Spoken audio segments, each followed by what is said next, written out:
that certain people, I saw a pastor was preaching on a pulpit about, um, God cursing the people who stole the election and stuff like that. He's actually preaching that to his congregation, which is despicable. And we know that a certain sect of Christians side with Donald Trump, okay? And it's ridiculous, okay? They actually believe in the lie that the election was stolen. But let me just say abundantly clear, they do not represent the large amount of Christians in the United States of America, and they do certainly do not represent um, Christians around the world. Let me just say that once and for all. These people probably formed a political pact with Donald Trump. These people, just like the German um, uh, free evangelists who were part of the Protestant organization that supported Nazis, excuse me, that supported the Nazis, they do not represent Christianity, and of course, it shows how right wing extremism and also extremism period can be detrimental. I said can be. You can be extremist in the sense of you go hard, you really go hard with Christian values, and but you're not a danger to anyone. But these people, they're a danger. They were actually wishing ill will and evil on people and using the guise of religion to brainwash people and preach it from their pulpits and bring about a cult. So it's a cult where, like Jim Jones, and a very cultish environment, which leads to a lot of very intelligent people doing very stupid things. And you can see that this is also inciting, if you don't know, because when you think about this, think about a tunnel, right? Where you are brainwashing people into thinking the only way out of this situation is through a tunnel. That is to say, your democracy has been taken from you, and now you must take action. You must actually do an insurrection to take back the democracy. That is a tunnel. The people feel they have no other choice, and that is part of incitement. And it's over the course of um, several, sometimes months, where the person's saying the same falsehood and the same lie. Okay, and we now know that almost everything that has been said, both in Congress and otherwise on other platforms, has been debunked as lies. Okay, and the courts of law have upheld that, both by Democrats and Republicans. Even the Supreme Court has upheld that. So there's no issue about election being stolen.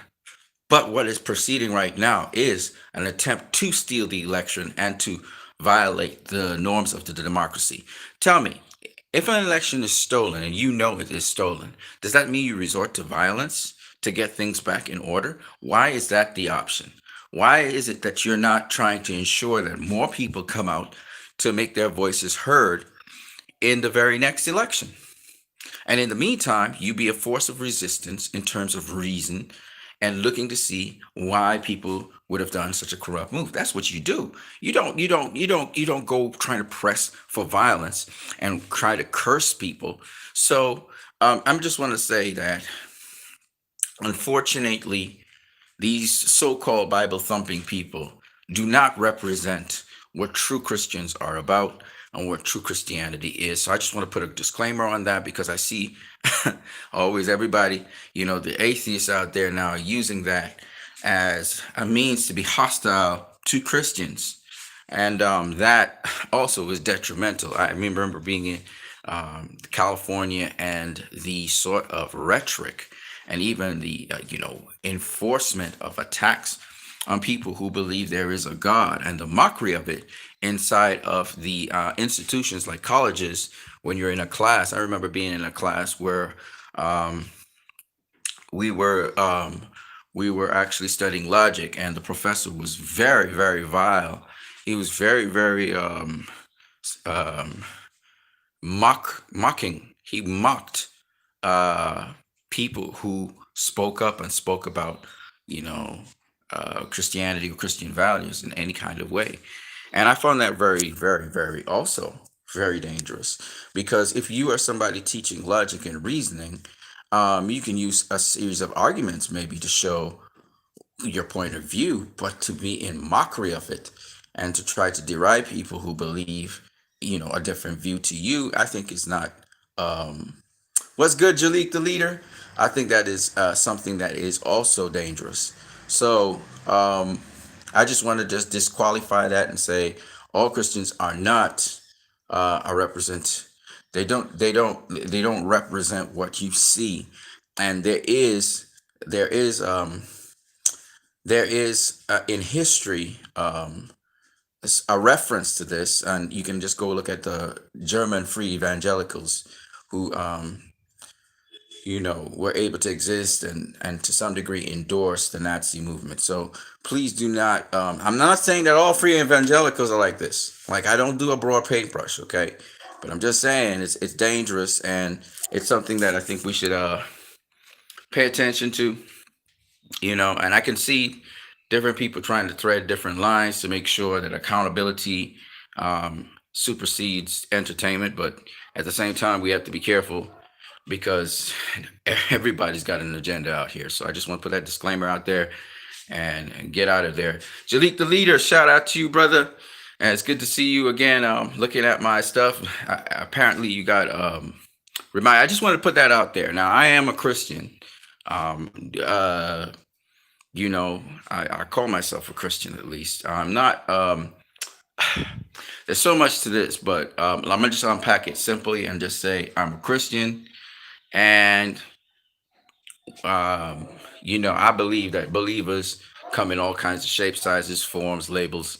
I don't really discount somebody because they may be labeled differently, but I want to just say that I think I believe the average person is a decent person. I think the average person has a lot of integrity. I still think that about Americans today, and about also a lot of people worldwide just want to live, take care of their families, make sure they get along well with their neighbors, and basically do their job in life, whatever it is that they do. So I think the average person is like that. I think the people who instigate these things, the leaders, the ringleaders, etc., have people string along like sheep and follow them. So that's just my personal perspective on things. Um, when I look at even in the political arena, which I keep on talking about and trying to educate people on why democracy is so important, because it gives you a voice, whereas other systems may not do so. At least I don't know of any other system of governance that is as free, so we get as much free speech as we do.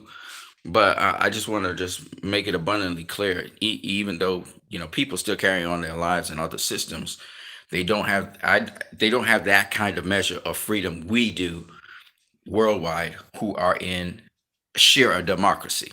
And another thing that's kind of very selfish of us is that um, English is a prominent language used in the world, and we take that for granted as well. It could be some other language. I'm just saying. Jaleel the leader says, "What changes would you make to the Bible or current practices that would enhance Christianity and humankind as a whole?" See, that's the thing. Speaking from a spiritual perspective, first of all, you don't even need the Bible to be a Christian if you think about it. It has nothing to do with the Bible. The Bible is just a testament to Christianity. A Bible is how do I explain this to people? So this is a long way. Let me see. Okay, this is the best way to put it. All right. This is the best way to put it. I'm gonna take something from nature, right?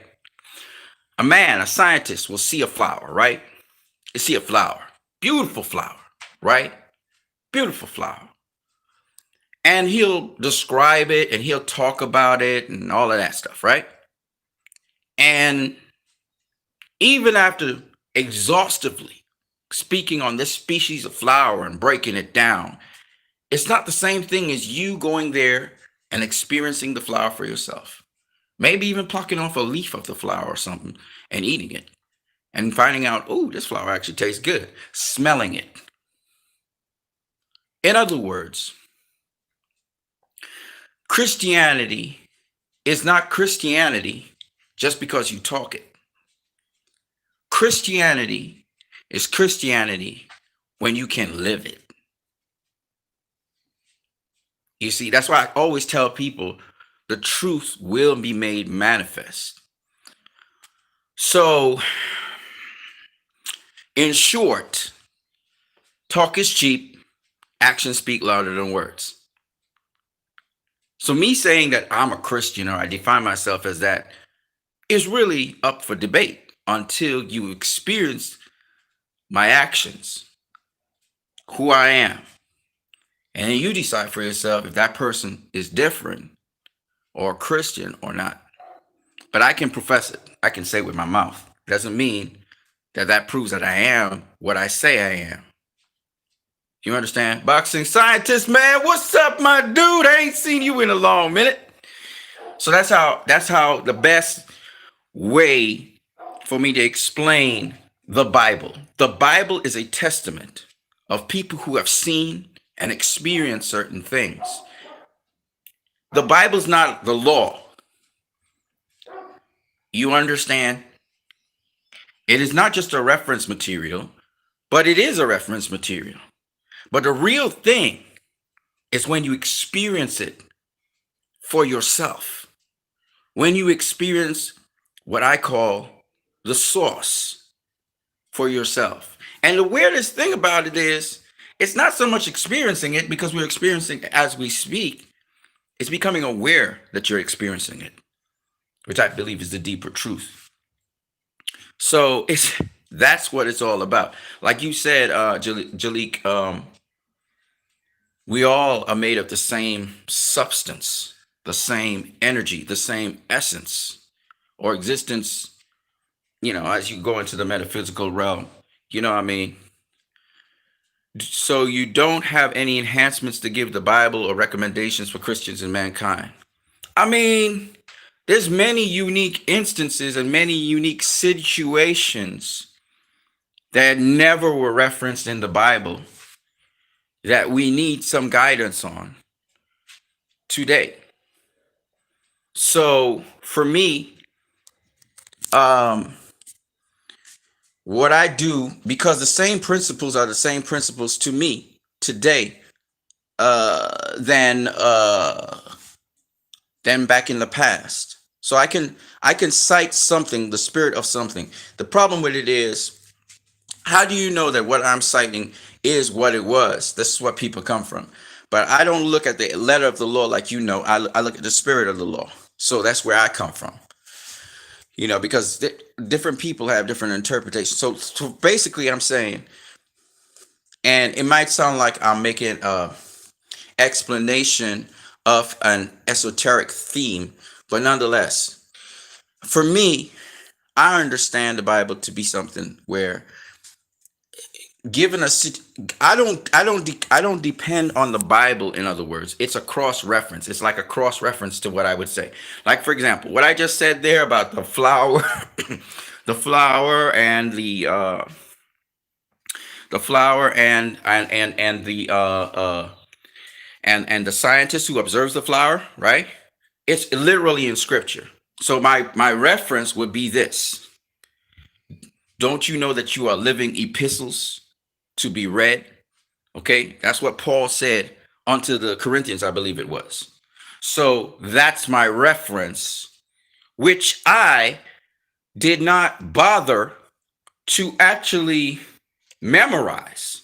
It just comes to my mind automatically as I am giving this illustration. It's not the first thing that comes to my mind and then I go and give the illustration. You understand? As a Christian, we are led by something called the Spirit. Again, that could be dangerous, right? Because when you say you led by the Spirit, what does that mean, right? That's almost like a license for anybody to do anything and say the Spirit led me. You know what I mean? But it's real, right? It's a different dimension called the spirit realm, blah, blah, blah, blah, blah. Don't want to go into that right now. So I believe, as with all flowing rivers and with all flowing systems, that the Spirit guides you into what you should do, since the Spirit's what keeps you alive anyway. That is, I'm a part of a river of life. I'm a part, like you and like everybody else, of energy in life, right? We are all basically energy, right? So in that respect, just to kind of break it down simply, if you flow with the energy flow, you understand how life runs, and therefore you'll be able always to source whatever you need to source. All right. I'm not saying essentially that God is energy, but I'm just saying this is just I, a metaphysical way of the easiest metaphysical way to explain it. So um, that's where I come from, really, basically. And as a result of that, I don't know if there's any amendments to the Bible. That's kind of like you're asking about what amendments would you put to the Bible, or what kind of uh, uh, extra biblical recommendations would you make? And I don't think there's anything extra biblical that I would need to make. That's just my personal opinion. Maybe you have a different opinion, how depending on your perspective on things. But for me, I don't think I have to add or subtract anything from what was written, because to me, what was written sort of explained human nature and human behavior. And so as such, I roll with whatever I roll with. But you got to understand though that what was written is a transcribed version of the original version of what was written. So there's a lot of things people don't know. Like the way how this thing even came to where we are at right now is unique in and of itself, right? But ultimately, in the end, what it aspires to tell you, like any holy book aspires to tell you, is how best to navigate not just your life, but being a part of a bigger thing, all lives. So that's basically what it is. And it's a guide. All right? It's a guide. Guides don't give you specifics for specific situations. Therefore, they are as good as the words on their page until you understand what the guide was testifying to, which is a spirit, something that is true, what truth is. That's why all these testimonies, all these stories, that's why all these laws and stuff. So, whereas I have to be careful what I say because there's a lot of things I want to say, but they're not necessarily expedient to this situation. So, to explain the situation properly, yes, people can be deceived. Yes, people have faults. Yes, people have flaws. And the story of the Bible, not everything is taken literally, even though there is a literal analog to the story. And that's why I like certain movie makers, because they give you multiple meanings in one sentence. So you can have one thing that means three, four, five different things. And in the context that it is given, you will know.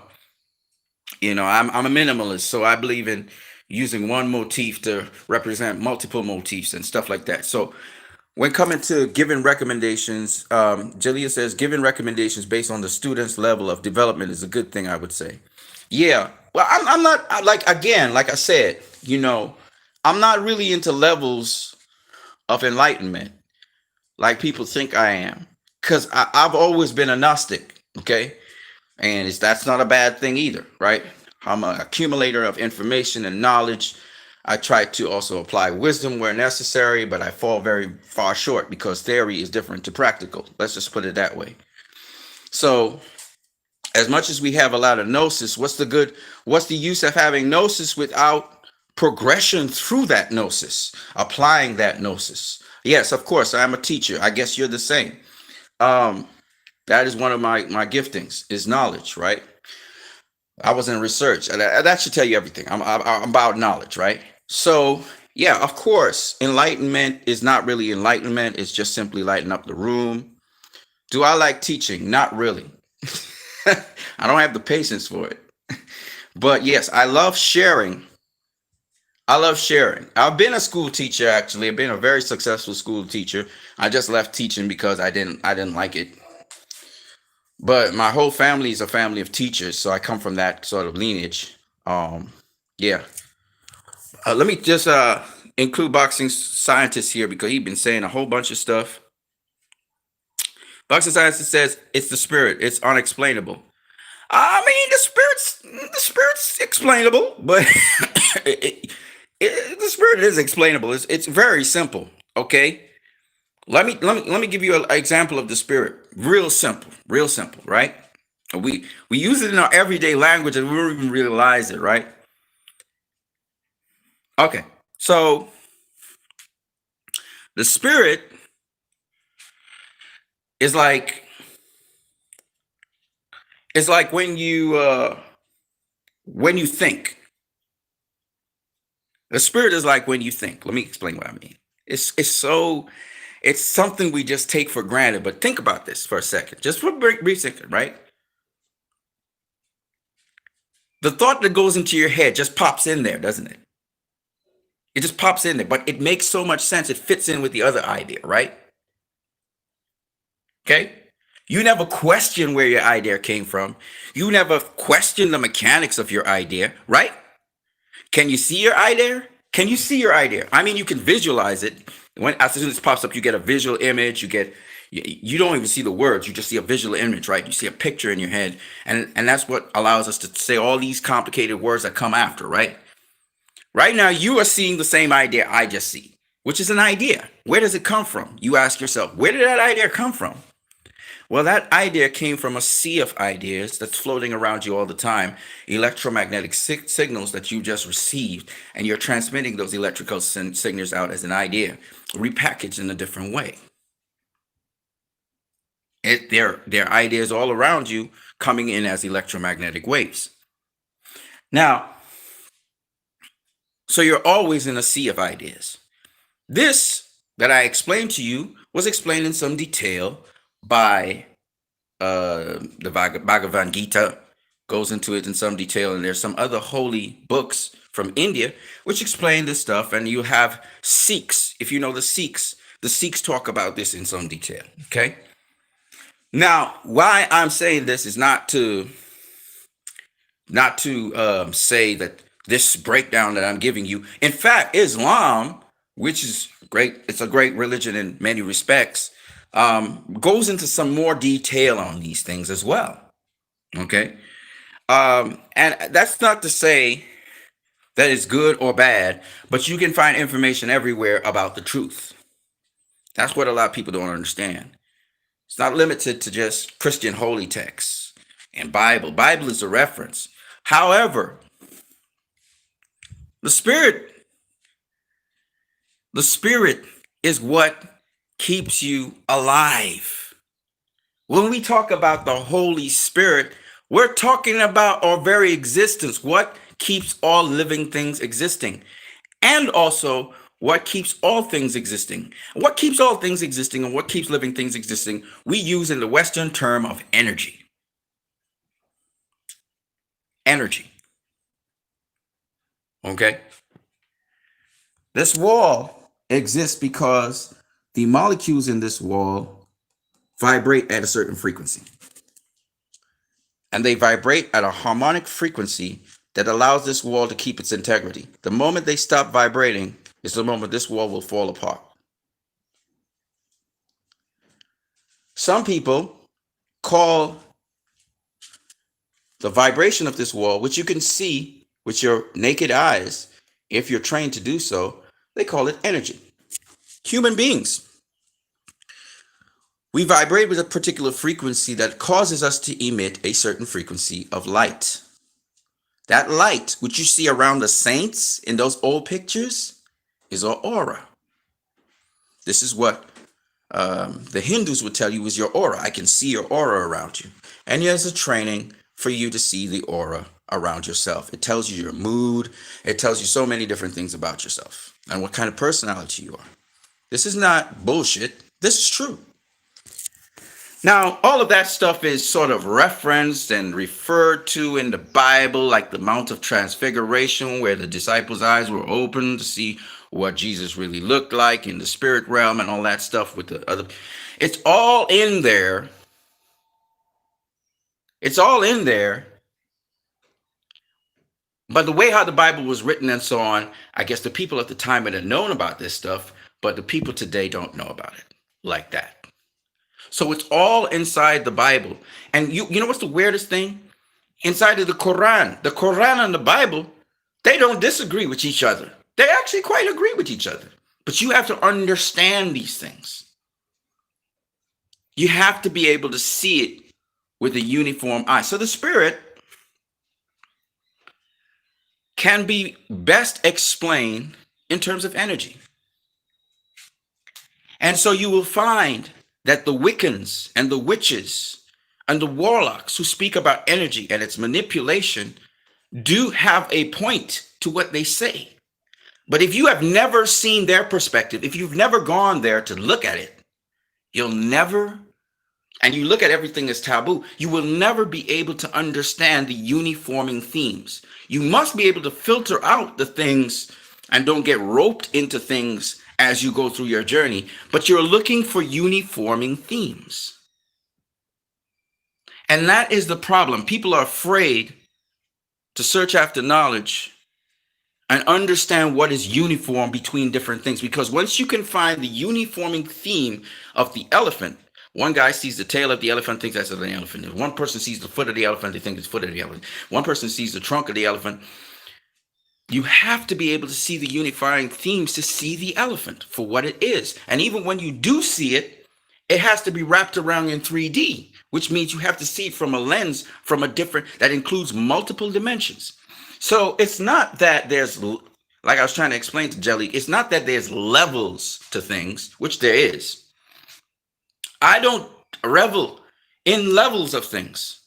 I revel in truth, but even so, I revel in love because I know love is the ultimate truth. And not everybody agrees with me on that. But I can prove it because love is a thing that shows results to itself. And it's practical and it's something you can actually see, even though you can't really see it. It's mostly examples, but you know when somebody, there's nothing that benefits them and they instead of doing things that benefit them for their self-preservation, self-interest, instead they decide to do things because they care about somebody else and sacrifice to do it. That's love. You know what I mean? Of course, love's a lot more complicated than that. Sometimes you hate somebody, really don't like them, but you do something against that logic and you still sacrifice yourself for them, even though you don't like them. Because love compels you to do something that goes beyond your emotions. That's why love is a principle. It's not an emotion. And there's so much more to this thing that goes very, very levels onwards. But the important thing is, because I'm wasting time multiplying words, the spirit is explainable. The spirit is explainable. But the question is, would a person listening to the explanation agree with it? The spirit is explainable. I still went too complicated on you guys, I think. The short version of it is, without going to all this confetti, your very existence explains the spirit, because you don't even know how you are here right now, maintaining your life and breathing and so on. They'll tell you all the mechanics behind it, but they still don't know where the energy is coming from to supply that. And it's regenerative up to a certain point. And so that's the trick in it. It's the energy. It's the energy. If you can't even explain how your ideas come, but right now we're using the system, but we can't explain it, right? It tells you where the spirit is. The spirit's the one that regulates all that stuff. Some people say, well, but you say you live by the spirit, whereas you still do wrong, and then there's another guy doing real evil over there. Are you seeing the spirit sustain him too? And it's like, yeah, of course, the spirit sustains everything. It's energy. It's not, the spirit was never a human being per se. God's not a human being per se. I mean, he encapsulates, there was a human that came to earth, or a thing that was clothed in humanity that came to earth and was speaking principles to us, what we call Jesus. But of course, Jesus is beyond that now. Jesus is a spirit himself, right? What does spirit mean? Spirit means that is invisible, right? The Greek means invisible. So spirit just means the word invisible, for that cannot be seen, for that's not seen. So energy cannot be seen, you see? And energy is what keeps everything. That's why we talk about life force, and We talk all of these things, ideas. Ideas are not tangible things you can see, but they result in tangible things you can see. You understand? We talk all the time in the spirit. This conversation is highly spiritual because like you can't see what I'm telling you in terms of physically see it. You see it with your spiritual eye, your third eye, right? You see it, your understanding, and your understanding is like sight. You're understanding what I'm saying, and these are metaphors, and metaphors are always spiritual things. So that is what the spirit is. The spirit is the stuff that you can't physically, tangibly touch. I can't physically or tangibly touch um, an idea. You see what I'm saying? But I can make it manifest, bring it forth, and make it visible in something. I have an idea for how we could organize together and make a an expo, an artist expo, and everybody goes out and performs. Or I have an idea of what we could do for boxing. Or like my brother Jalik just said, how would you make amendments? How would you make additional adjustments to the Bible to people? You could have an idea like that. So and then you go out and you do it, right? When you do the idea, that's when it be made manifest, right? So it's that idea behind it. So the spirit is literally keeping you alive right now. And the Holy Spirit and God, the concepts of God, the leaven maker, the Lord, etc. These are concepts. They're not really physical things. When we talk about the Almighty God, we're not talking about a physical entity per se. This is why God is invisible, and He doesn't want you worshiping other gods. Even the Hindu understanding of this is that there is an Almighty God which is invisible and unrelatable to us. And then there is the human God or the smaller gods, which again, they embody an idea or concept or quality or character or principle. But it's always about embodying a principle, because the more important thing is the principle. It's not the embodiment of it. People like to make shrines to people that they admire, but it's not that they actually crave for. It is actually the attributes of that person that they crave for. Superheroes. A lot of people love to paint portraits of them and images of them. But what made the superhero a superhero was the desirable attributes or traits of that superhero. That's where you build your shrine. That's where you try to get that and apprehend the attribute. That there is a spirit. That is the Holy Spirit of the thing. Do you understand? So the Holy Spirit is very, very real. When you speak of love, that is one of the most principal attributes of the Holy Spirit. And love involves a number of different things and their qualities. So the Bible is built on that. That's all the whole entire Bible is built on, is attributes for human beings to get along, and animals and plants. And because we don't think about the animals, we don't think about the plants, we don't think about the trees, we don't think about the microbes, right? We don't think about those things. They're also coexisting with us. However, the Bhagavad Gita very clearly speaks on these things as well. So it's much more elaborate than we think, but it's also very natural. Think about it. How do you relate to people who you love? How do you deal with people who you're close to? Now you need to open out your circle of influence and be able to deal with people just like people. Boxing socialists, Jalik and myself, I'm sure we all disagree on a number of things. But that doesn't stop us from talking to each other, from sharing in our general humanity, talking to each other, because there's an underlying spirit to the thing that allows us to feel that this is a fellow human being. I share some things in common with that person. Maybe it's boxing or whatever. And because of my relationship that I'm starting to build with this person, I believe that I should stay with this person and commune with them. And that's the whole idea. And again, these are all spiritual things. They're invisible. You're making your decisions and all these things, which are invisible things, based on a relationship which is not visible, if you understand what I'm saying. It's not a concrete thing. It's not like I take up a bottle and I say, this is my relationship. No, this is a bottle. Okay. So you have to use metaphors to describe it because it's an invisible thing that's going on. Right. And so instead of going all physics on you and chemistry and all that kind of stuff and biology, or maybe using Eastern philosophy on you, I decided just to give you the organic, natural nature of things that are just we take for granted because it's so simple. But, you know, it doesn't need to be, we don't need to talk in extremely complicated terms about something that's just so natural. You know what I'm saying? So, yeah, I'm a Christian to my bone. You know, I was raised a Christian. Um, I do see things out of the sphere of Jesus Christ, but Jesus Christ means a lot, a lot more than people think. I don't even. Sometimes I say the Jesus just to drop it down like that because all Jesus means is God saves. It's a savior, a Messiah. That's all it means. And Christ or Christo comes from the Krishna, okay, from a more of a what do you call it? Sanskrit thing, right?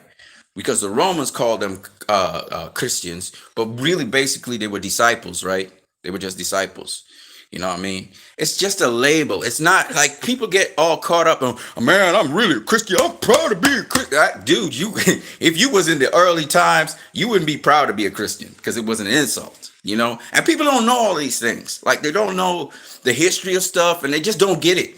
Like now people use titles and labels to push their personal agenda. And a lot of people, they just go with a teaching. They just go with a teaching. You know what I mean? But the truth always comes to light. So what happened was a couple years ago, people started to realize what the real truth was. And people started to realize and question a lot of things. You understand? So that's what went down. And when it went down, people were able to learn more and understand more. The average person, that was stuff that was hidden away. But at the same time, there's a lot of goop de gut in the middle of that. Like there's a lot of trash. There's a lot of stuff that's not true at all. And you have to be able to prove the truth from the lie. Because guess what? This ain't a perfect world. So there's a lot of lies being spread. Because a lot of people got agendas. A lot of people got agendas out here. And you just have to live with that reality, understanding that. And if you're a truth seeker, because there's a couple of people who are truth seekers out here and they've been on that journey, and it's not an easy journey. Anybody who is actually looking for truth, there's a lot, especially now on the internet. If you're really trying to truth seek, it's going to be very difficult for you. You're going to find yourself on some weird pages and stuff, and you could get in trouble with the law and all that kind of stuff. So you have to be very careful how you proceed with it, but you proceed with it nonetheless. And that all I'm saying is that, you know, I don't glory in the gifting that I was given. Knowledge. It's cool. I do music and stuff too. And I try to pack as much as I can in one song without saying much. But gotta be honest with you, man. Truth seeking is a thing that I think is better. That's why Jesus always used to say, and I'm coming from a Christocentric reference. Jesus would say, "Verily, verily, I say unto you." That's the King James version, which a lot of people use, and some people talk about King James, and we know all the stories about King James and all of that already. And then you have truly, truly. It just means truly, truly. Verily, verily, verify it. Okay, verify what I'm saying. Verify what I'm saying if I'm lying. Okay. And so he said, "Truly, truly, I say to you." You know what I mean? It's a reference. It's a point of reference. There was a certain time in my life where I was just reading the Bible like a crazy man. Like I was absorbing it up like nuts because I was going through a situation which demanded that I check myself, and my reality needed to be checked because I had a personal perception of myself, which was not what was really going on because I never considered other people and their opinions. As you can see, I'm very opinionated. I'm talking quite a lot here. So as a result of that, I got to know myself. And as I was knowing myself, I got informed by the scriptures because I used to read the scriptures for arguments. I never used to read the scriptures for truth. And then when you start going for truth now, dude, it's It's crazy. The journey was rough. That's all I'm gonna say. I'm still hesitant to go back and read the Bible like how I usually read it, because you asking, you literally, you're not reading the Bible just to read the Bible. Like, a lot of people don't really read the Bible. That's why they do certain things. What I mean by that is with the third eye, with understanding. Most people read the Bible because somebody taught them something. They go to reaffirm what they've been taught. When you're being taught directly from the Holy Spirit, the life source, it's different, bro. It's different. And the scary thing about it is this, right? The scary thing about it is this. When you are, and of course, we need shepherds, okay? That's why we got the president of the United States. That's why we got world leaders. They're leaders in different things. You got a father and mother. Maybe you do, maybe you don't in your home. We all need leaders to guide us. Leaders are not there. Leaders are not there to force their power and authority over you and tell you what to do. They're there to guide you. Look at God. If we're talking about God, God don't tell people what to do. He guides you, right? He gave you the life and everything. Then you have a choice of where you want to go, what you want to do, whether you want to commit to him, how deep you want to commit to him, etc., etc. If God don't do that, then you got to understand leaders are not supposed to impose their will on people. They're there to guide you, shape you, make you stronger. And sometimes they come down hard on you and they come strong at you to make you stronger. But ultimately, in the end, you will have to make decisions and choices. That's why I like Man of Steel so much, because that's basically what that movie was about, choice. Um, so ultimately, you know, even though I'm not the biggest Comic Con fan, and I don't really like comic book movies, to be honest with you, I was able to see the deeper truths in some of these movies. And yeah, you could look at the deeper truth through a negative lens and talk about, Freemasonry and these codes and symbols.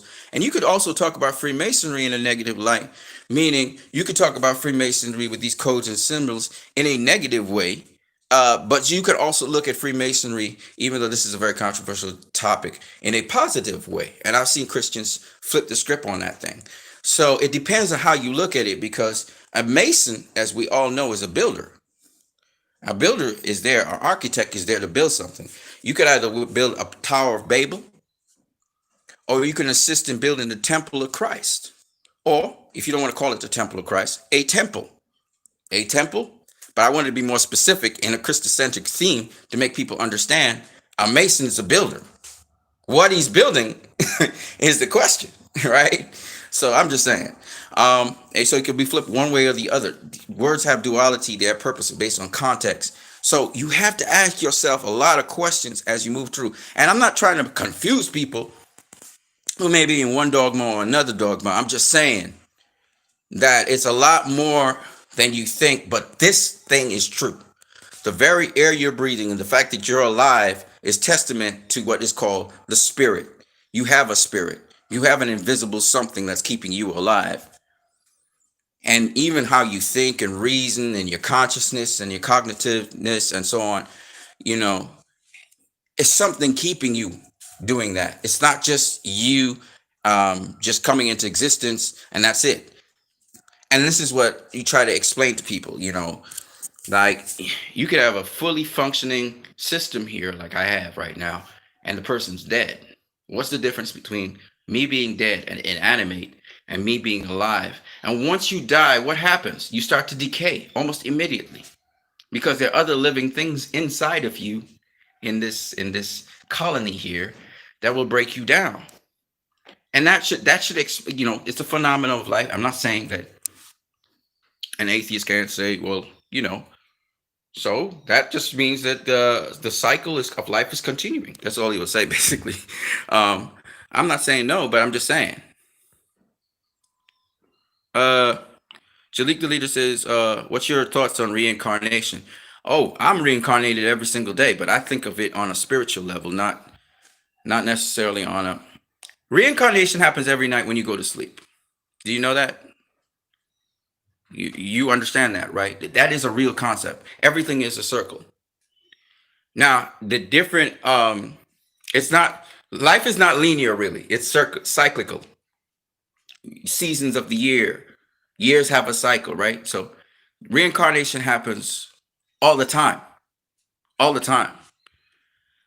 Um, but do I believe that a human being after they die, they come back as a dog or a cat or some other thing based on their life that they lived? Um, I personally don't believe that because I'm seeing. Okay, let me give you a perfect example. Okay, certain species of animals didn't exist. Uh, they just didn't exist. Uh, and then they started to exist. Okay, um, the world is ultimately going to end by fire, and this is just think of what I'm saying. Okay, I'm gonna go from a little scientific perspective. The sun, or all suns, they start off as yellow suns. Then they become red suns. Red suns increase in diameter. If our sun, which is a relatively young sun, becomes a red sun, it's going to eliminate the entire solar system that we have today with the planets and so on. It'll literally blow up the entire planets. Everything will be blazed up in fire. Okay? So the Muslims weren't wrong to say everything will be consumed by fire because ultimately the sun will become a red sun. And then after that, depending on how close it is to clouds of stars or nebulas, it'll either supernova and blow up everything or it'll implode on itself and become a black hole, right? So ultimately, in the end, this earth is not going to last. It's going to be destroyed by fire. So if there is a theory of reincarnation, what happens to all the living things that were on Earth? What, are we going to go to another planet? We're going to go to another dimension? Then think about this. The string theory, okay, maybe I shouldn't go into physics like that, but I'm going to use it anyway. So the strings theory is based on the idea of how an electron was observed. But when you change the position of the observer, we found that we get a different result all the time. And it's almost like the electron is in multiple places in space in a given time. And so we understood through disproving the string theory that actually at any given time and space, we're in multiple positions in space.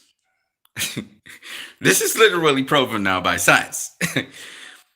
Now, we also know that there are multiple dimensions. This also has been proven by science. In the quantum theory now embraces this, which is why a lot of scientists have gone to the Vatican to study spiritual things because they realize, oh snap, this is beyond what we know and so it's a little bit okay. So to explain what I mean that because you and me and several other people can be actually are in multiple positions in space, what allows us to observe only one position in space, and that is the observer. So this is why perspective, and they talk about relative truth, perspective allows us to have a blind spot to one thing, and at the same time it allows us to see other things. It's based on our perspective. It's what we're seeing, the observer. Now here's the thing that allows us to shape the reality that that we shape.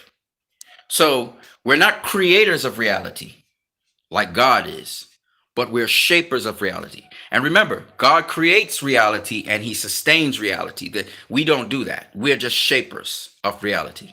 And we shape it based on our observations, our beliefs, and our thoughts. That is why what some people say is impossible is possible, because there are actually multiple realities, but you chose to observe a particular reality. So that's a little bit of it's not metaphysics, actually, it's proven physics now. So proven quantum physics. So this is what Donald Trump was trying to do. He was trying to shape a different reality by speaking into existence.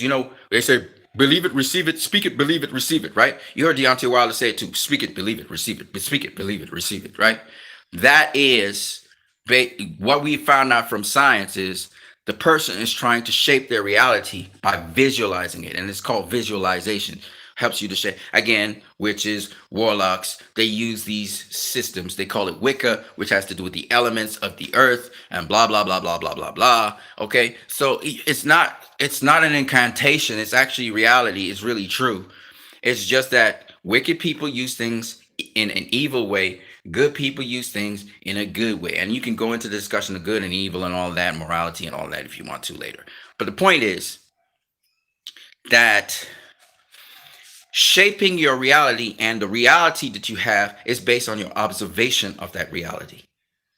And in fact, reality is multi layered, right? So, without going into too much more on that and boring you to death, the point is that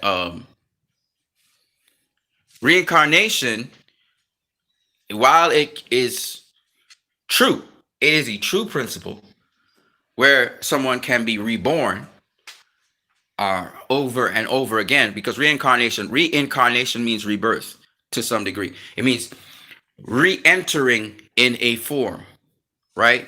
Reincarnation, right? It means to re-enter as a form. But if you think about it, every single day in the night, a lot of your cells are refreshed and a lot of cells have died, and you've replaced new cells, and the body has been purified during the night while you sleep. So sleep is like a death, and when you wake back up, it's like you're reinvigorated because your body's been put to rest to repair itself and also to rebuild itself, right? You're literally rebuilt, and any injuries and stuff you sustain. So you actually wake up, and if you exercise and stuff, you're stronger. And so on and so on and so on.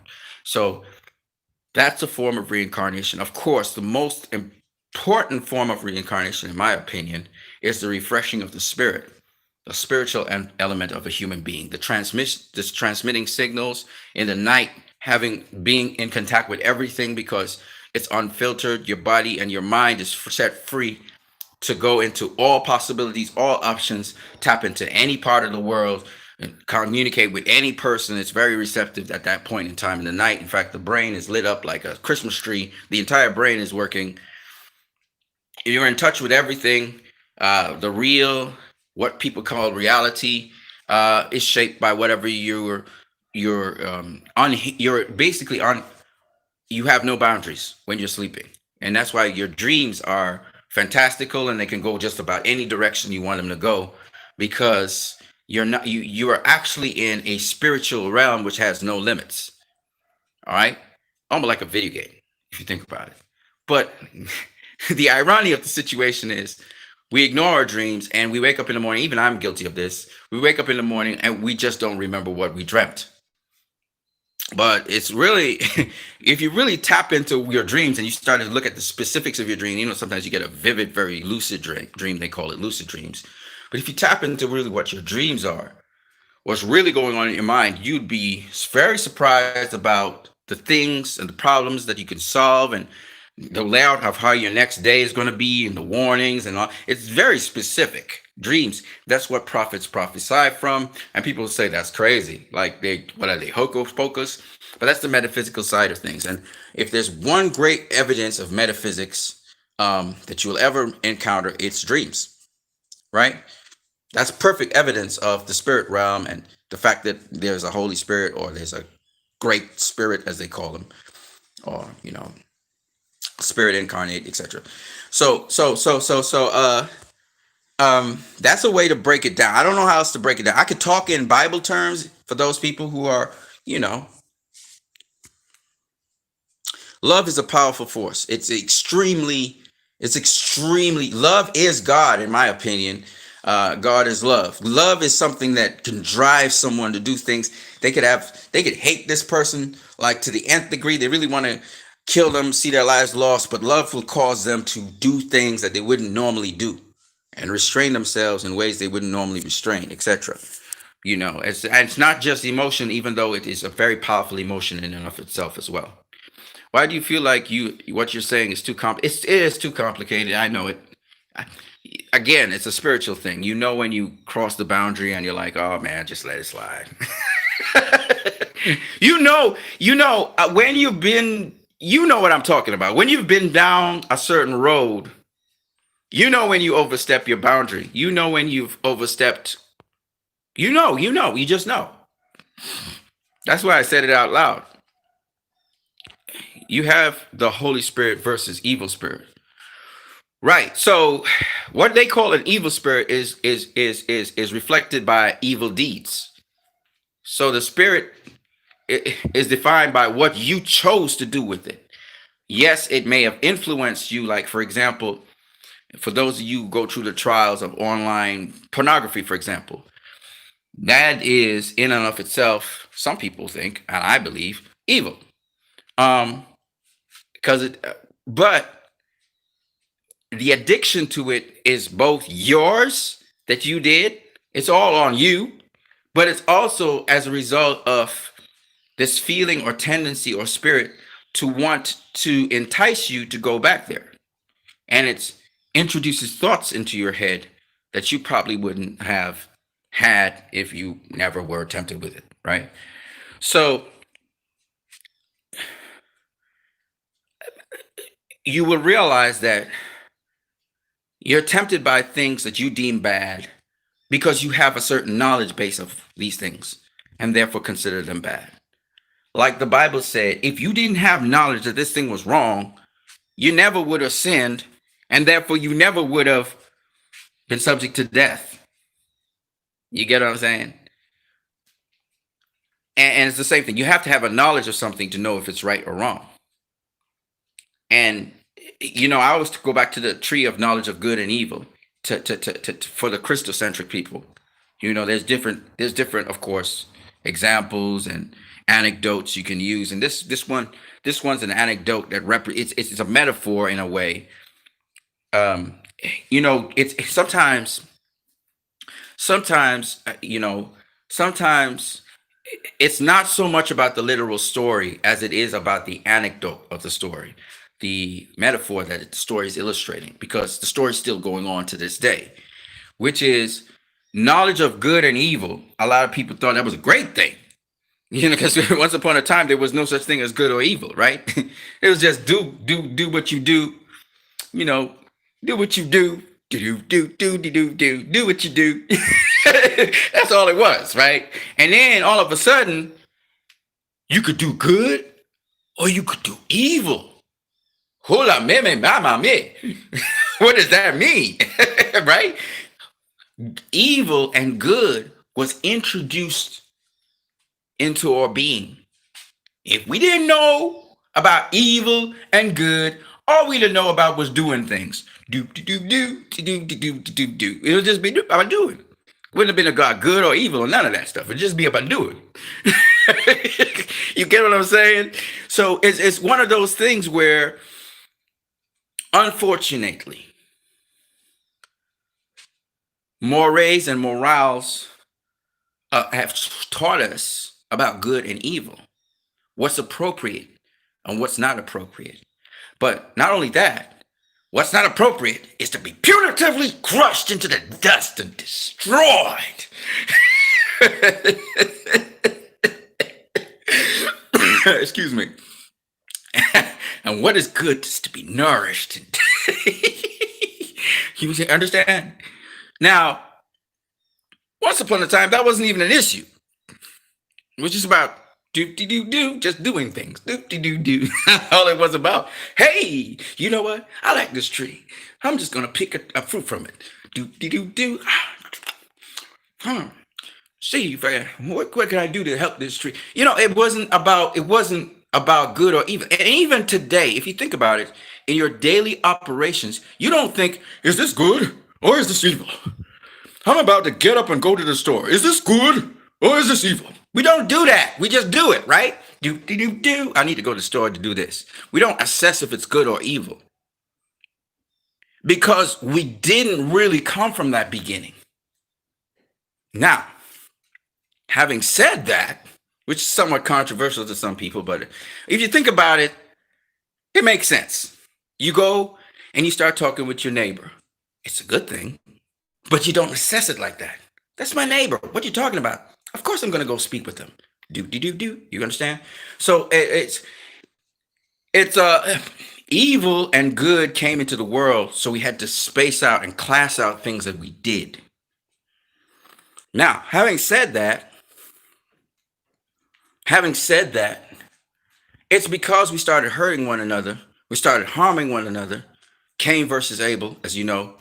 Adam turned on Eve, Eve turned on Adam, Eve turned on the snake, I think it was.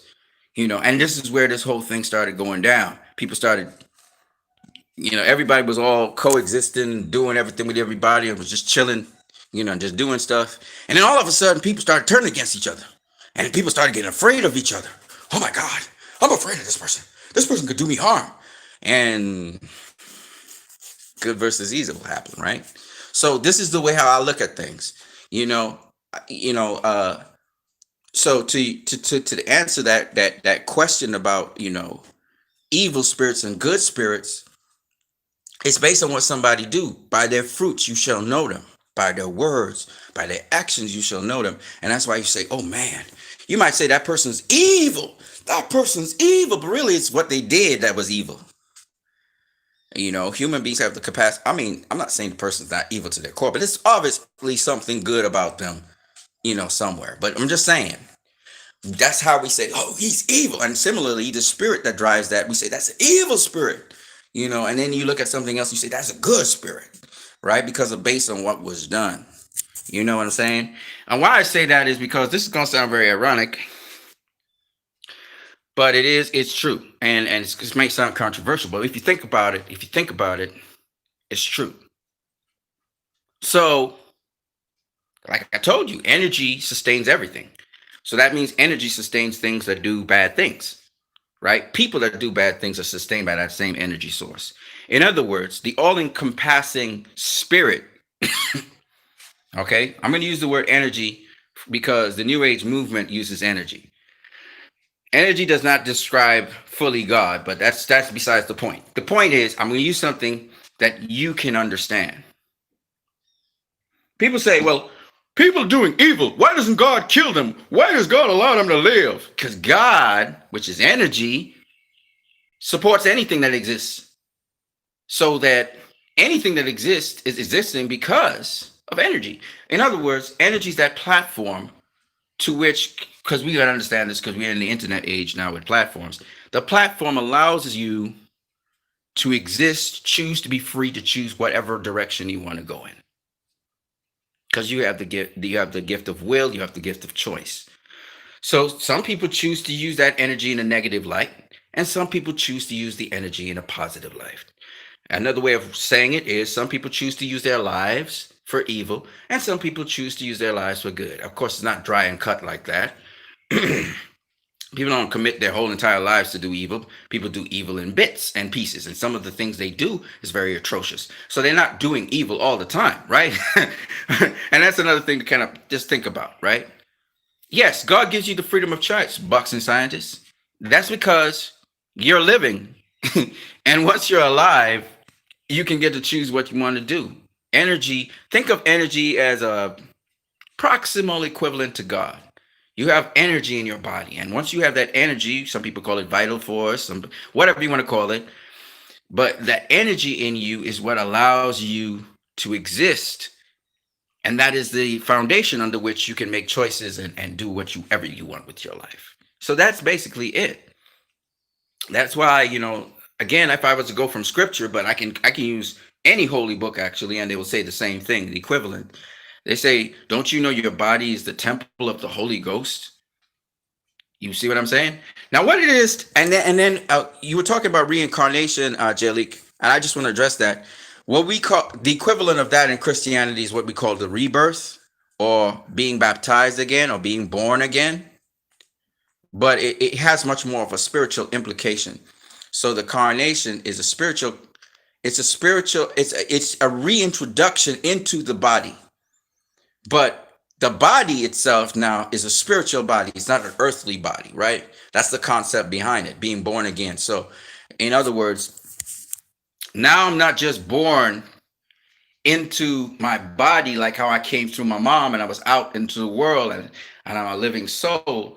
Now I'm born into a bunch of people who um, who share in the same sort of mindset that I have. And they may not know me from France, but when I meet them and when they meet me, we know each other. You know what I'm saying? And that's a little bit that's mystical. When you hear that, you're like, "Whoa, that's so mystical. What does that mean?" No, but it's not. It's not as mystical as it sounds. Like minds attract each other. Real simple. Like minds attract each other. So just as how your thought originates in your head, and you can shape whatever reality, you're going to be as an observer observing people now with a similar mindset to you. You're able to see them. They were always there, but you're able to see them now where you didn't see them before. Because what? Because from the wave particle theory, coming from strong hard science, we know that the electron is positioned a certain place based on the positioning of the observer as well as the observer, right? So we know there are multiple realities, but it is what you observe that becomes the reality. And so just from that basic premise, we understand why like-minded people come together. Like you, Jalik, and like you, boxing scientists. That's why you're here talking with me, because we're like-minded. And that's the body. And you are all Christians. Well, I believe Jalik's a Christian, whether Jalik believes it or not. He might say, "Oh man, I'm beyond Christian, man." And I'll be like, "Okay, if you say so." But if you tell me, bro, that you believe that love is the key, then you're a Christian in my book. You know, you might even say Jesus Christ, okay? And I don't think of the European homosexual guy, you know, as a figure of Jesus Christ, okay? I know what I mean when I say Jesus Christ, okay? You think about it. Why do people say Jesus Christ? And they say, "Oh man, you just swore." No.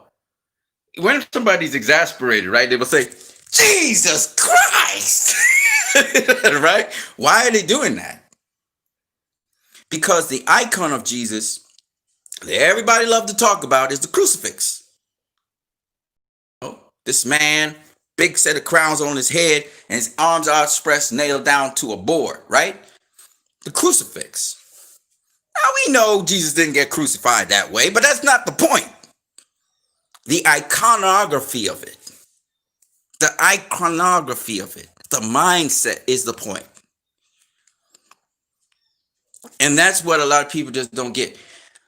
Of course, when Jesus was crucified, he looked more like the Ankh symbol than he did an outstretched hands. But that's not the point. The point is embracing and sacrificing. He's embracing you, me, the world. This is the important thing.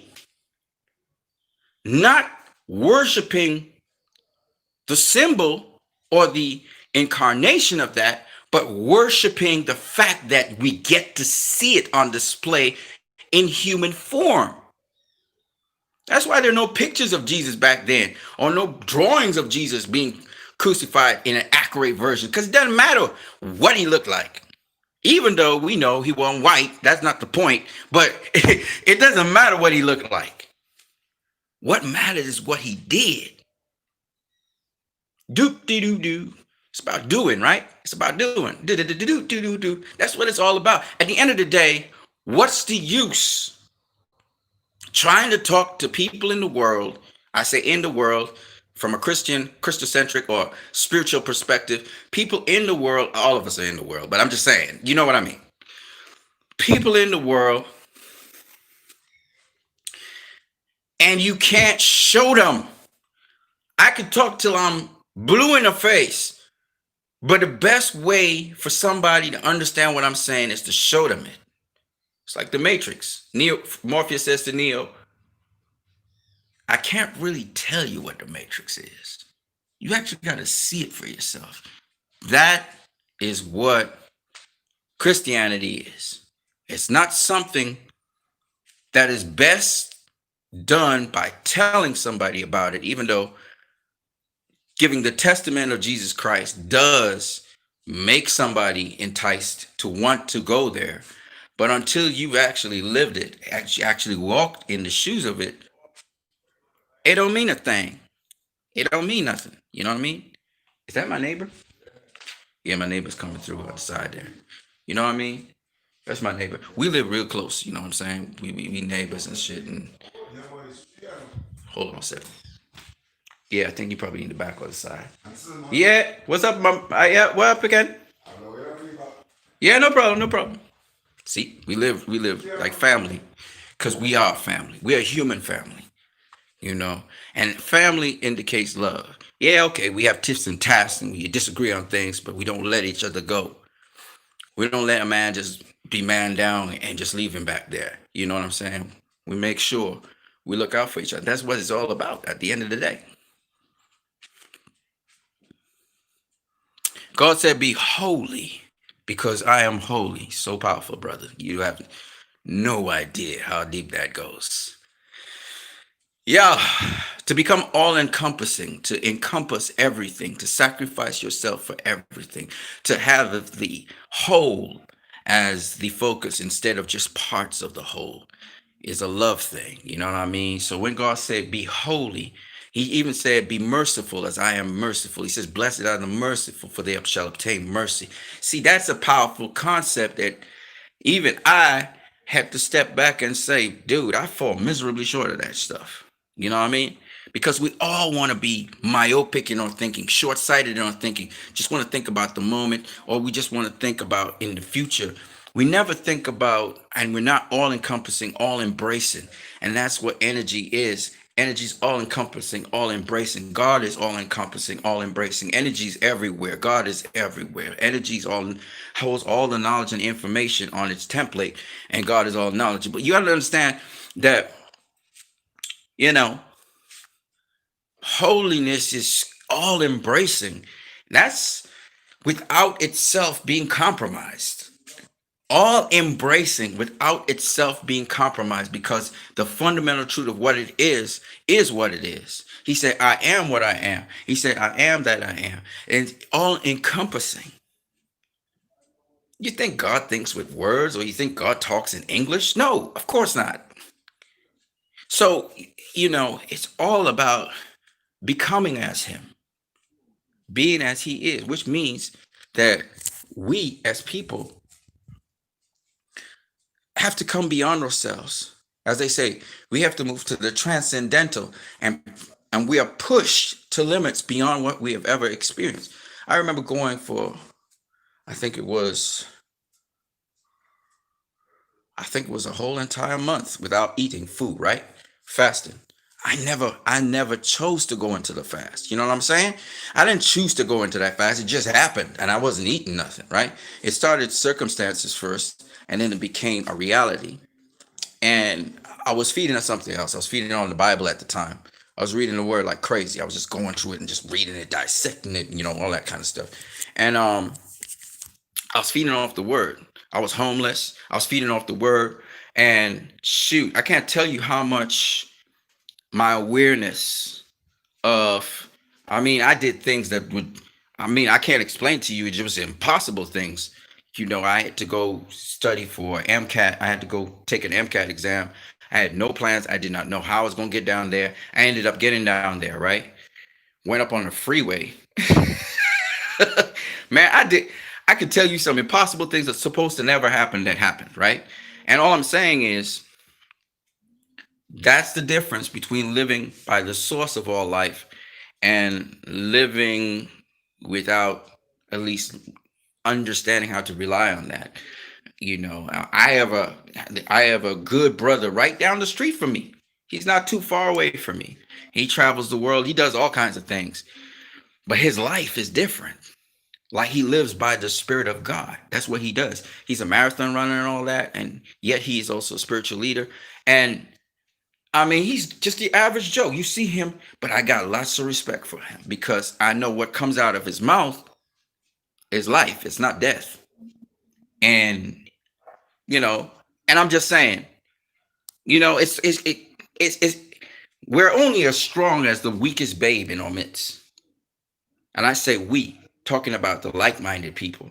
We're only as strong as the weakest babe in our midst. So when that babe becomes fully grown into what it's supposed to be, we have all become stronger for it. This is the kingdom principle, right? So you have to understand, in the body, we check each other. Sometimes we're not we fall horribly, but you have to listen to the spirit of what somebody's saying, the content of what they're saying. And so it's a lot of spiritual. I don't want to make it so spiritual, but I'm just saying, there's levels to the thing, as he was saying, but it's just like, it's not so much something that's unnatural to us as human beings, or something we don't desire. We do desire oneness. We do desire, and just to make a plug to a movie here that I'm getting no economic benefits from, but I would entertain. I would like to encourage you to check out on HBO Max, if you can. This movie that's coming up is called Justice League by Zack Snyder, and the theme of the movie, which is very prophetic, is us united.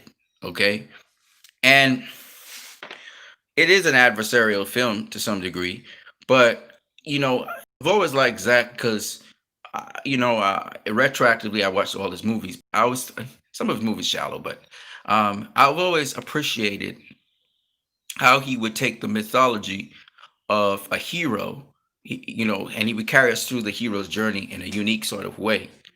And because he's so comic book accurate and so all of that, I've been following him. Now, the thing with Zach is, Zach was a Christian Scientist. Okay, he came from a Christian Scientist background. I'm not saying he is that now. I'm not even saying, but I appreciate a filmmaker who can capture the invisible in some ways, which help us all to sort of, introspectively check ourselves. Zach doesn't really speak so much in words as he speaks in pictures. Patty Jenkins' recent comic book movie, which I went to the cinemas and checked out with my good friend Damien Anton Vincent. We went and checked out that movie, a fellow supporter of the movement, and you know, that movie was made how Patty wanted to make it, and I didn't agree with her creative decisions. But I'm gonna tell you this: the content of it is beautiful. The content says nothing really good can come from lies. It's so true. That's the bottom line of it. You really don't really have true good coming from lies. Now, whether you agree with that, Moray, or not, you know, but I believe that authenticity is important. I believe that sincerity is important. I believe that truth, more importantly, is important. Somebody could be sincerely wrong, they could be authentically evil, but the truth of the matter is what's so important. And there was one thing about, if there's anything I'm going to speak about Donald Trump, is that he brought out the truth of America. A lot of truth of America came out to the surface, and it's not just the Ku Klux Klan. It's not just the national, the white nationalists, but it's also the undercurrents of classism, the undercurrents of xenophobia, the undercurrents of um, people in corruptly doing things for their own gain.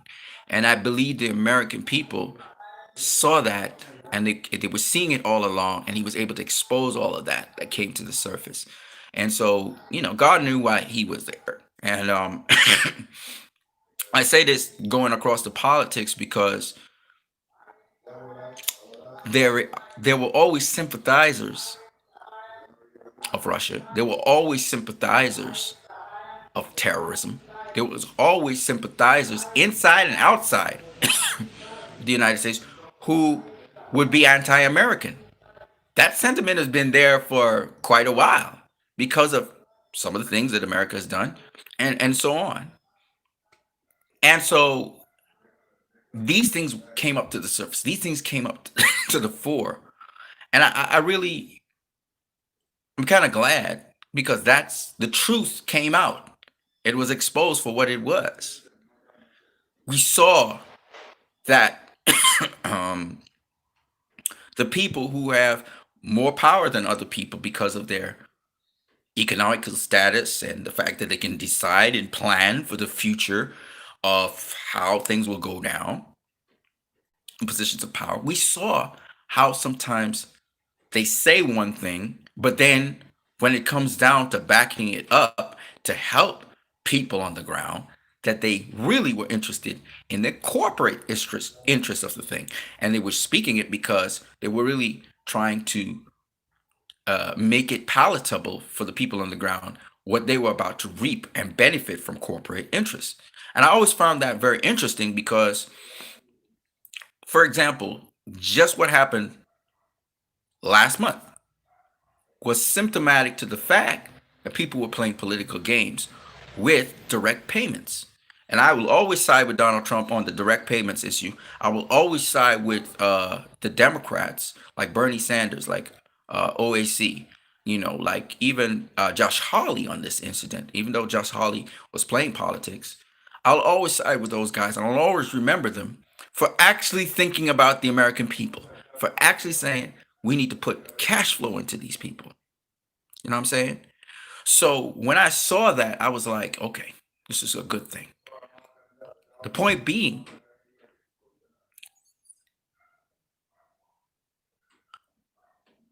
I gotta go in a minute because I just heard something about some explosion. That didn't sound too good.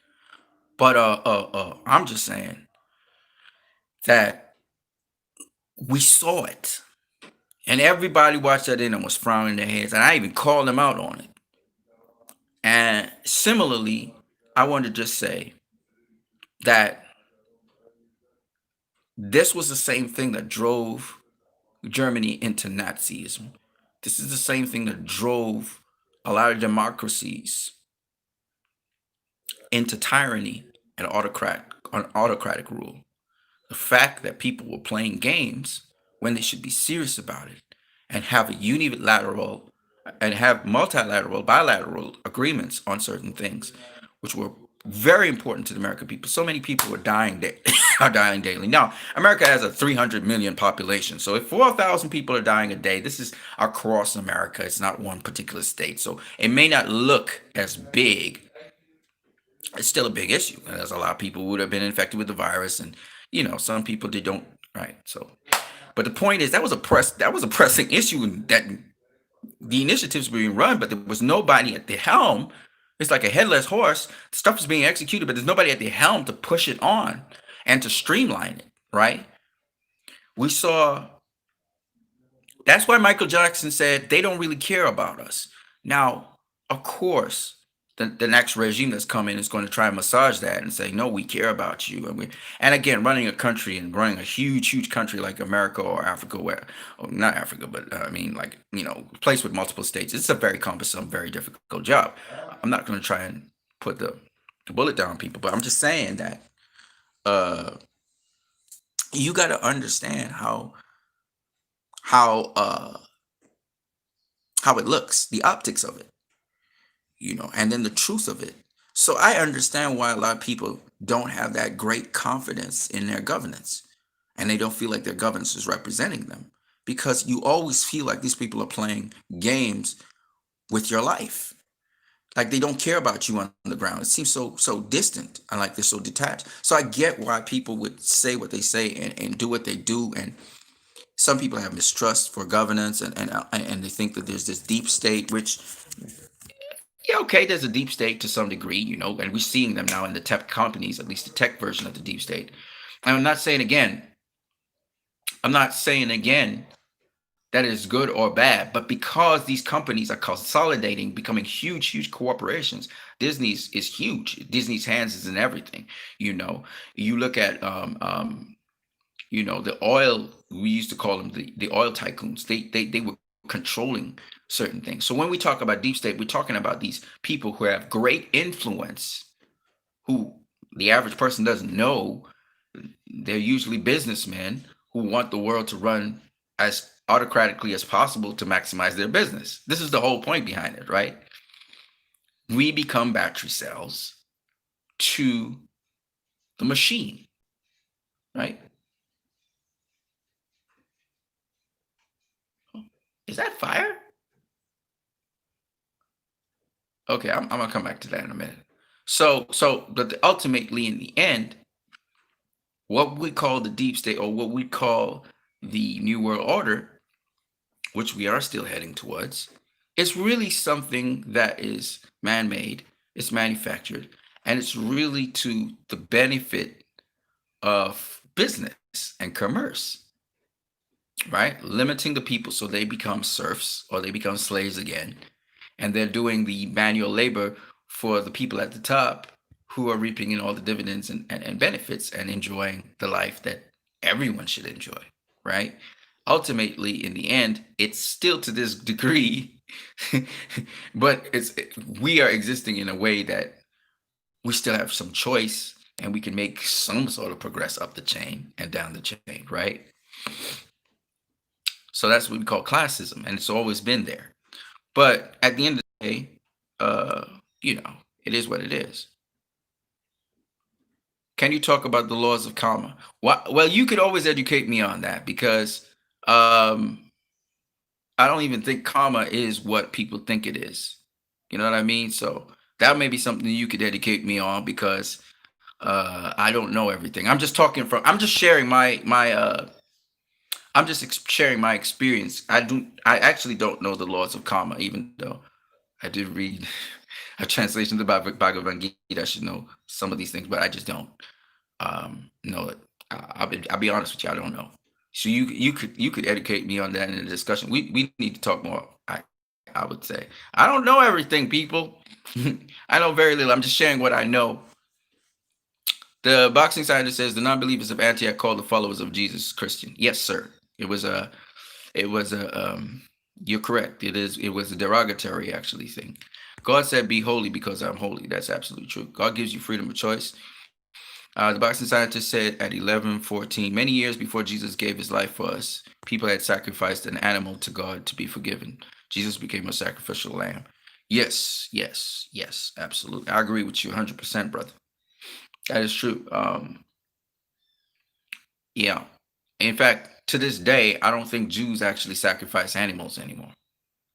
I think after not too long after the uh, not too long after Jesus died, that stopped. And again, that's really interesting because Jews don't do animal sacrifice anymore. After the temple was ripped, the most holy and holy was ripped. It wasn't too much longer after Jesus, I think, passed away that the Roman the infiltration and the desecration of the temple happened. So it's just really interesting that after that they never did animal sacrifice anymore.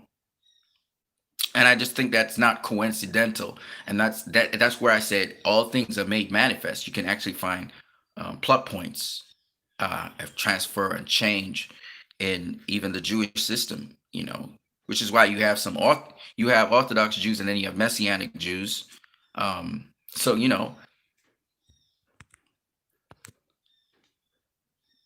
Um, boxing scientists, man, shout out to you. Shout out to Jalik, the leader.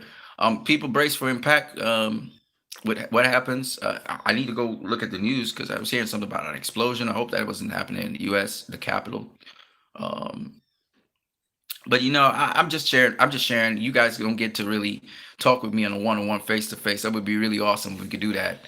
We would talk some more boxing also. But I'm really glad that you two gentlemen are aware and like open-minded to the fact that you know that we really have a role to play in this whole thing, that we can make a difference, we can make a change in spite of everything that you're seeing. And but we have to be watchdogs. We have to be people who also have mandates for those who depend on us for their products and services and don't want us to question their products and services and don't want consequence for negative things that happen with their products and services. And we also need to be able to um, put certain measures in place for those who do not who do not uh, who do not want to hear what we're saying. Take for example the pressure put on these companies and these organizations now when something happens by scores of people because they know their businesses will fall out of business. Why do you think the PGA uh, stopped, for example, using Trump lands to conduct their affairs? You think the PGA did that because they're so morally concerned about, a coup against the United States of America? No, they did it because their customers, their customers is already almost instantaneously. Their customers started be telling them, "What the heck? You better not endorse this dude." Okay, that's what happened. Business is driven by the consumer, and once we understand our consumer powers, this is one way, and countries do it all the time, where we could put sanctions on companies and say, you know what? You know what? I am not patronizing you anymore. I'm going to find somebody else. I'll go to my local store. I'll find my local tailor. I'll find my local shoemaker. You know what? I should have done this all along. Because when you support your local people, you support your community directly. And the way our revenue flows go, that's the best way to go. So big business always depends on you and me. The problem with you and me is we don't understand how powerful we are as consumers. I don't care if that big business is China. I don't care if that big business is American business. I don't care if I don't care. China depends on countries to buy their products. The day the countries say, you know what? Screw China. I'm going to get something from somewhere else. They're doomed. And similarly for any country. Okay? You start putting sanctions on China, you know what I'm saying? This is what we have to understand. We're a community. We need one another. And the powers is if you allow these big companies and big business to force you to surrender your powers. So when I say I am not a supporter of masks, I made it abundantly clear. And that's the decision I've took. And no matter if a government mandates masks or whatever, I can still speak and say I don't support that. I'm going to be a law-abiding citizen. I'm going to put something over my face. I'll even get a doctor's medical to make sure people understand. Oh, I got reflux stuff. I can't wear no mask. But at the end of the day, I don't have to let they. I don't have. They don't have. They. I mean, I don't have to do what they say because if after research, what they say is law. Because if the population doesn't agree with that law, then they can publicly show their dissent for it. Now, you wouldn't go breaking the law because you might get penalized for it. But what is the government to do when they're penalizing everybody in the country and everybody don't agree with that law? We don't consent to it. We didn't appoint you to make bad law, and that's a bad law. So unless you want to put the entire country in prison or have the entire country that pays taxes to you, I'm just showing you if a tremendous volume of people dissent with the governance that the governing body is doing, now the governing body has to wonder, what kind of law have I made? Because if the democratic majority of people do not agree with your law, now you have to revise your law, or you have to think about the law that you've made. Is it effective, first of all? And secondly, you have to ask yourself if there isn't another way to approach this issue. that the public would accept. Because if the public's not accepting what you say, the entire population, or 70% or 80% of the population is not agreeing with what you say, you're going to have to retract that law. You cannot go with that law. That's the beauty of democracies. And it's not about popularist opinion. It's about using surge of numbers, getting your numbers up. And in the process, you may temporarily obey the law because it is law, but it doesn't mean that the population agrees with the law. And by showing dissent, by having a popularist dissent to the law, is enough to make the government think twice. This is why we have now decriminalization of marijuana after all these years. Now, there's always been there's always been a disagreement by the population on it. I was one of the people who did not agree with decriminalizing it, but now I'm a proponent for it, seeing the medicinal qualities and seeing what it did for my mom. So I'm just saying there are different ways for the population to put pressure on big business, on big companies, instead of throwing your hands up in the air saying there's nothing we can do about this. There's things you can do. We're talking about doing to stave off a one world order. There's ways for you to do things, to become proactive, things based on conscience. You can do. When Twitter censored Donald Trump, which was a very good thing, by the way, that was the excellent thing. That was the best. That was the greatest thing you could do. It was the best thing you could do. When they censored him, it was based on their terms of service. He had violated it repeatedly and repeatedly. And even though he was a diplomat at the stage, it wasn't a sensitive, critical stage in the running of the country. The whole point behind the POTUS is that he is the head of state. And this is where his his release of statements would have been coming from, which legitimized him as a leader. At that point in time, it was not a critical moment in time where POTUS was doing something. POTUS was just involved in elections. And so when the censoring of the POTUS happened, a lot of people were wondering if social media could do that. But of course social media could do that. Social media can do whatever they want to do. It's their platform. And if we're going to talk about freedom of commerce, capitalism, freedom of expression, they do have terms of service, which he violated repeatedly. Okay. You are entering a platform, which is a business, and they have terms of service. So if you violate their terms of service, you're supposed to be penalized. I had accounts suspended on Twitter, and I had to create new accounts, okay, on Twitter.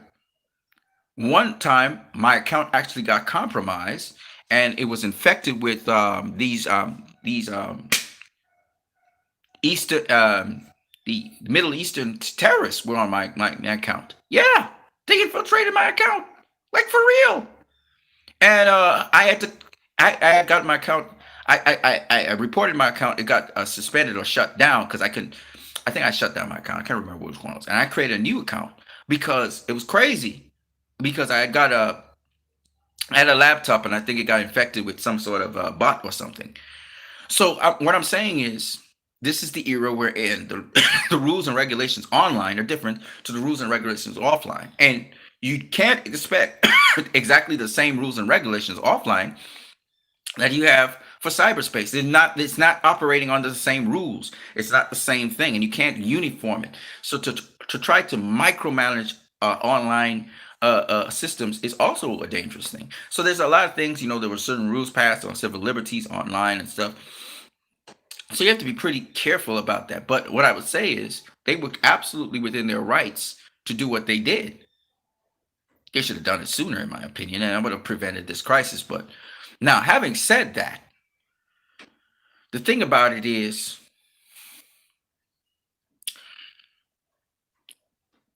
should I say this? I don't think I should say it. I'm gonna just leave it alone, okay? But I can say this though. I can say that when you are using a platform, there are ways to be effective on that platform to get your message across that you want, where you can be in keeping with the laws of the platform. I'm on YouTube right now, right? I'm keeping in keeping with the laws of YouTube, right? If I want to get paid by them. So it's these things, and usually their laws are not stupid. They're in keeping with common decency and the mores of how people journalistically and otherwise conduct themselves, right? So that's what I got to say on that. Um, so yeah, Jesus became a sacrificial lamb, absolutely 100%.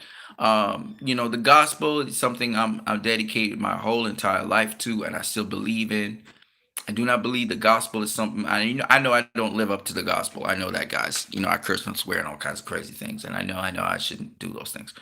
But the one thing I can tell you about the gospel is this: the good news, as they call it, um, is this that the good news will not lead you to doing reprehensible things. The good news doesn't lead you to doing depraved things. And you got to beware of wolves in sheep's clothing. People who say one thing, but their actions are another. And no, there is no excuse for doing evil. There is no excuse for saying this is the last resort. So I'm going to go take a life. There's no excuse for that. What's wrong is wrong. What's right is right. And we have to draw that line in the sand when things are just not right. And I don't hate nobody out here like that. But it's just what it is. And like I said before, the model of democracy has been so far the best model I have seen out there right now in governance. Autocratic rule is not necessarily the best way to govern because democracies allow multiple voices to be heard. And even the leadership is broken up into different sections so that no one person has consolidated power, even though Donald Trump tried to make that happen. And so all I got to say is that I thank God that I'm still free to speak like this. I don't know what's going on right now in the world, so I'm going to go check out my television and stuff because my neighbor just came across here and was talking. I don't even know why. I have to find out from him. I think he probably came to get something. But I hope you guys stay blessed today. I just wanted to talk on this topic concerning Christianity and Christians, and then just some elements of Christianity don't reflect what the Christians are. And again, all you got to do is not look at what they say, is look at what they do. Look at what they do. I always say, look what they do. If they say they followers of Jesus, but they're not doing what Jesus did, and all people out there need to know, Jesus never went around beating people and doing insurrections. He never did that. He was not an insurrectionist. So anybody preaching that kind of gospel about overthrow and stuff, ask yourself, did Jesus Christ do that? I thought Jesus Christ went around healing people, taking care of people, feeding people. You know what I'm saying? That's what I remember Jesus doing. I remember Jesus going into the established order of the Pharisees and the scribes, overturning tables and stuff, but he never overthrew their establishment. And then he spoke about what the right thing was and how they were being hypocritical doing commerce in the Lord's temple. But I don't remember Jesus going up as an insurrectionist to overthrow a state. I don't remember Jesus being somebody who was pissed that other people are having opportunities. Jesus used to go to the people who was the most reviled in society. I don't see, all these people saying Jesus, Jesus, Jesus, and taking his name in vain. But what are you doing for the oppressed? What are you doing for the poor? Who have you healed today? Who have you been a blessing with? Who have you encouraged? Who have you put words of life into their lives? That's what I remember Jesus doing from the accounts. If somebody is gay, does that mean you ostracize them? Okay, so you're gay, so what? I don't believe that being gay is a good thing or doing the right thing, but who am I to judge you? I do so many bad things. So at the end of the day, I had to see past that. I had to see past that. Because I got junk in my life too. We got to address people as people and put other issues to the side. There are lots of things I don't agree with people on. But sometimes we just need to look at the common ground. Mary Magdalene, I'm gonna put it to you plain and straight. Mary Magdalene was a hoe. She'd be like a cam girl, a porn star, a hoe on the side of the road for sale, right? That's what she was.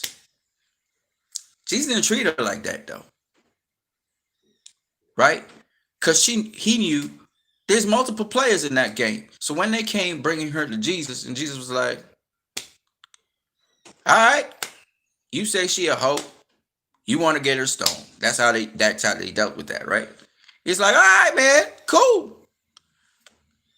Since y'all brought her in, any one of you that didn't play with this hoe, go ahead, stone her. If not, cool." And they walked off. Why? Because they realized that they was guilty of the same thing they was pointing fingers at. Because people who point fingers at other people, generally speaking, they can point it because they can see it, your point of view. So you're pointing out something that you're doing or you've done in the past. So all I'm just saying is we've got to be able to have conversations with one another. And there's going to be lines of taboo you're going to have to cross. It doesn't mean you change your perspective or your concrete belief on systems, even though it will happen. Because the more you meet different people from different backgrounds, the more you deal with how nuanced people are different from each other, how their backgrounds, their etymologies, their genealogies, their culture is so much different. It's the more you're going to be shaped by that.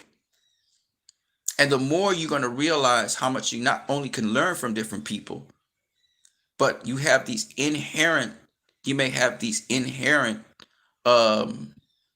stereotypes of them that you realize are not true. I remember when I went to the United States and I met the black white lady. I'll never forget that. Beautiful, blonde hair, blue eyes. Then she talked.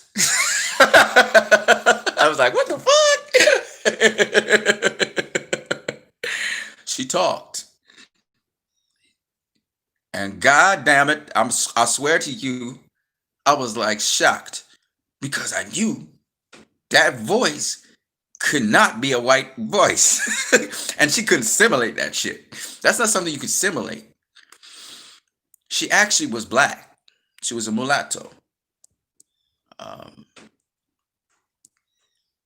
think white father, black mother. Blonde hair, blue eyes. But she's black. When you hear her voice, you realize, oh shit, she definitely black. You know what I mean? And her son has the same attributes. But he looks more like, Steph Curry. He looks more like Steph Curry. And the point behind it is, of course, I didn't say, oh shit, because she was in the church in San Bernardino and stuff. And we was just, but the point is, her son was a pastor and all that. And it's a long story. But the short version of it is that you meet all kinds of people. All kinds of people. And, I just gave a straight version of that. But you just go to one place, like, you go to different states in the United States of America, and it's just different. Like, within that same state, you got so many different cultures and different people with different cultures in the United States of America. Like, you can go to a place where everybody in that community speaks French. Literally. Like, they're French speaking. That's crazy. You go to another community and it's like you're in some part of Asia. You know what I mean? It's crazy. And I'm just saying that. And of course, you got hybrids in between. And I've been to some places, man, and it's great experience. And you can't stereotype people. You can't put people in boxes. It's just not. It's just not.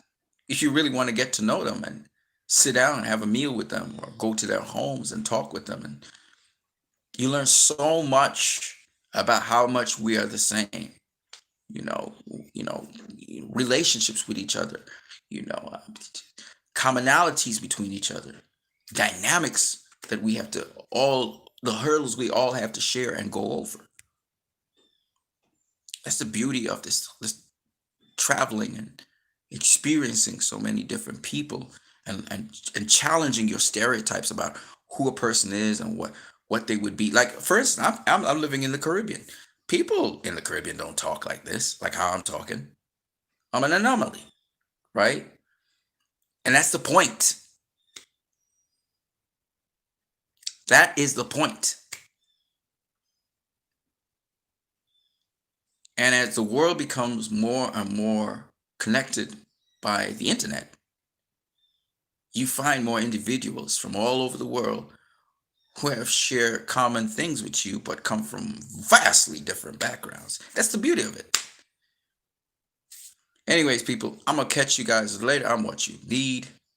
Anson Phillip by name. I also have another channel called Christ I Am Disciple. You can check that out as well. Yes, I'm sworn for Christ. Yeah, I love Jesus. But understand that it's not the name Jesus that matters, but it's the spirit that does what it does that matters. Like, identifying people is not through labels, it's through who they are, what they do, their character, the intangibles. So I'm gonna catch you guys, man. I'm what you need. Peace.